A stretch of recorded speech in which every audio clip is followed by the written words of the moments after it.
Hey there, this is Randy. Now that we know the basics of how to do polynomial long division, today we'll look at what do we do when the coefficient of one or more of our terms in the dividend is 0. Let's go.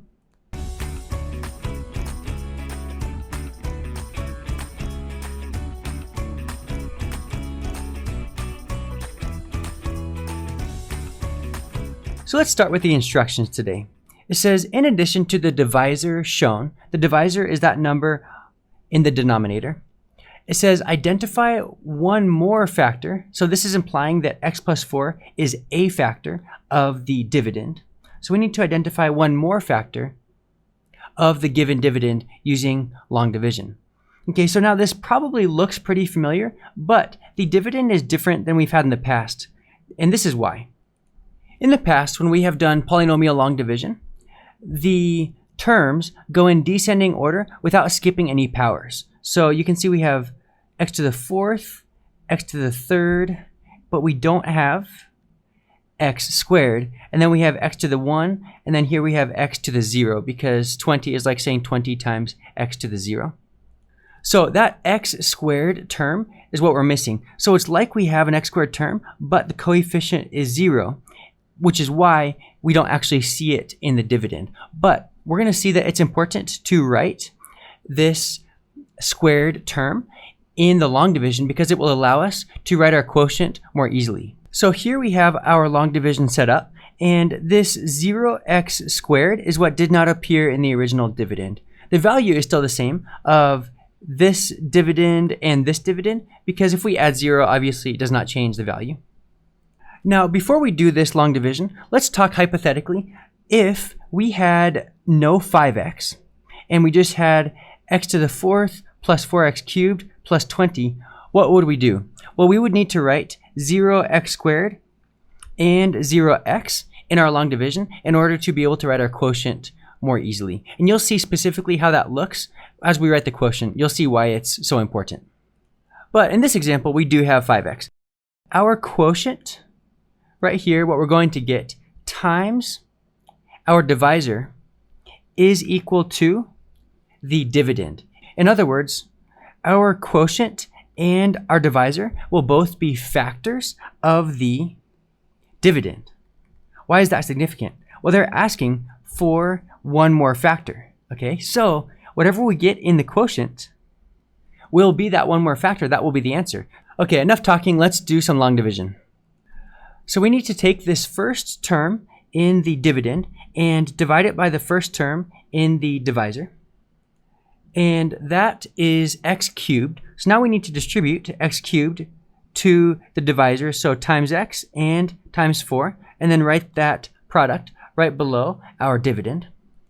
So now that we have that product of x cubed and x plus 4, we need to subtract. Now, I think it's helpful. Instead of just writing 0, we're going to write 0x to the power of 3, right? This is still just 0, but we write x to the power of 3 as well in order to be consistent with our column, because this entire column is the x cubed column, just like this next column is the x squared column, and constant column. So now we bring down this next term with its sign, so we're going to bring down plus 0x squared, so plus 0x squared. So now we're going to take the first term in this new binomial and divide it by the first term in the divisor. Now we know that 0 divided by anything is 0. So 0x cubed divided by x is 0. But you'll notice up here we put the x squared because it's in the x squared column. Now in this problem specifically, it would not have been a disaster if we did not have this 0x squared and this 0x squared. But sometimes what can happen is you'll have a 0x squared right here, and you'll have some non-zero coefficient in this spot right here. So that is why it's important to put the 0x squared in the dividend, because if we don't, then if we have some non-zero coefficient here, then we'll have basically no place to put it, and it would get really messy. So now this term times x and times 4. So that product is 0x cubed plus 0x squared, because 0x squared times x is that first term, and 0x squared times 4 is that second term. So now we subtract, and this binomial and this binomial are the same, so everything cancels. So now we bring down the 5x, and we need to do this first term in the binomial divided by the first term in the divisor. So 0x squared divided by x is 0, or we can say 0x because we're in the x column. We're choosing to put that x after the 0, even though it does not change the value. Now 0x times x and 0x times 4, and that product will go right below. So we get 0x squared plus 0x. Now we need to subtract that binomial from the binomial right up above, 5x. We're almost finished. Now we need to bring down the constant, 20, say 5x plus 20. Now, 5x divided by the first term in the divisor, and that is 5. So now we need to distribute the 5 to our divisor and write the product right below 5x plus 20. So there's the product. Now, 5x plus 20 minus 5x plus 20 will give us 0. And just for the sake of consistency, we're going to put the parentheses around this binomial right up here because we forgot those. That way we know that this negative applies to both terms inside that binomial. Okay, so now we have nothing else to bring down. So what is our quotient? Our quotient is x cubed plus 0x squared plus 0x plus 5. Now that we have our quotient with no remainder, let's simplify this quotient right here.